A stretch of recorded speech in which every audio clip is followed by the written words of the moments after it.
नमस्ते, मेरो नाम सोनिया थारू। म चाहिँ राप्ती प्राविधिक शिक्षालयको विद्यार्थी हुँ र हामी अहिले प्लान्ट साइन्स 5th सेमिस्टरमा अध्ययन गरिरहेका छौँ र हामीसँग चाहिँ जेटिएका भाइ बहिनीहरू पनि छन्।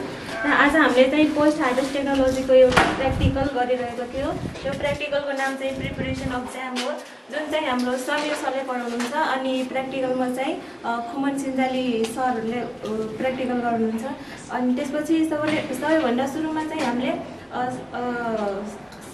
स्याउको मतलब सेलेक्सन गर्नुपर्छ। त्यसमा चाहिँ हामीले दुईटा भेराइटिजको स्याउ ल्याएको थियौँ। त्यसपछि स्याउलाई राम्रैसँग पखालेर धोएर काटेर त्यसको बिहा निकालेर अनि त्यसपछि सानो टुक्रा पारेर हामीले भाँडोमा पकाउन थाल्यौँ। अनि पकाइसकेपछि अलि लेडो जस्तो भइसकेपछि चाहिँ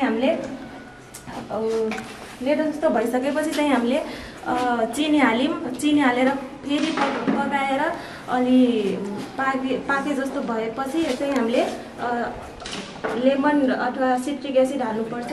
अनि त्यसपछि चाहिँ एकछिन फेरि पकाउने। अनि पकाइसकेपछि चाहिँ हाम्रो फुड कलर पनि हाल्न मिल्छ, त्यो चाहिँ अप्सनल हुन्छ।